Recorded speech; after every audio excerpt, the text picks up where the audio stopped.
It was early spring in 1846, a time when the promise of prosperity and adventure drew many to the untamed lands of the American West. Among the pioneers was young Eli Parker, a boy just turned 14, who embarked on this arduous journey with his family. Eli, his parents, and his spirited younger sister Sarah set out from their home in St. Louis, Missouri, on a warm spring morning, their destination the fertile valleys of Oregon. Eli's father, Jacob Parker, had sold their modest farm and bought a sturdy wagon, oxen, and supplies for the long trek. Jacob was a man of quiet strength, his eyes carrying the weight of past hardships and a determined hope for the future. The Parker family joined a wagon train led by an experienced guide named Samuel Hawthorne, a rugged frontiersman with stories etched into the lines of his weathered face. As they crossed the Missouri River and ventured into the open plains, the vastness of the land both exhilarated and intimidated Eli. He had never seen such endless stretches of grasslands, where the horizon seemed to blend into the sky, a canvas of blues and greens. The travelers faced challenges from the start.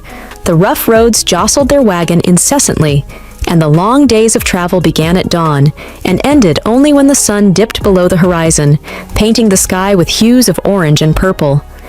In early May, they encountered their first major obstacle, the Platte River. The swollen river, fed by melting snow from the Rocky Mountains, posed a formidable challenge.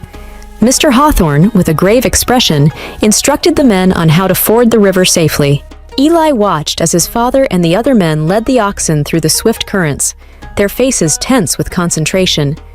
The cold, muddy water surged around their legs, threatening to sweep them away. But they persevered, and the wagons, though waterlogged, made it across. As the wagon train moved westward, the landscape began to change. The lush green plains gave way to arid stretches of land, dotted with hardy sagebrush and the occasional cottonwood tree. The heat was relentless, and water became a precious commodity. At night, the families gathered around campfires, sharing stories and songs, finding solace in the camaraderie and the flickering warmth of the fire. By midsummer, the wagon train reached the Rocky Mountains, their towering peaks a majestic but daunting sight. The ascent was grueling, the paths narrow and treacherous. The oxen strained against their harnesses, and the travelers often had to push the wagons up steep inclines. One evening, as they camped near a clear mountain stream, Eli overheard his father discussing the growing tension between the United States and Mexico with Mr. Hawthorne. News of the Mexican-American War had reached even these remote trails, and the men worried about what it might mean for their journey. The descent from the Rockies brought its own set of dangers. Loose rocks and steep drops required constant vigilance. One day, tragedy struck when a wagon in the train lost its footing and tumbled down a ravine. Eli's heart pounded as he watched the wagon, its contents spilling out, and heard the anguished cries of the family inside. The community came together to help the injured and bury the dead, their spirits dampened by the loss. With the mountains behind them, the travelers faced the vast expanse of the Great Basin. The desert stretched endlessly, its scorching heat and lack of water testing the limits of their endurance. Tempers flared and supplies dwindled.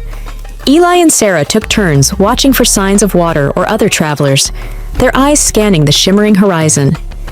In early autumn, as the leaves began to turn golden, the Parker family and their fellow travelers finally reached the fertile lands of the Oregon Territory. The sight of the lush valleys, dotted with streams and rich with promise, brought tears to Eli's eyes. They had made it. Settling in a small community near the Willamette Valley, the Parker family built a new home. They planted crops and started anew, their hardships forging a deep bond with the land and their neighbors.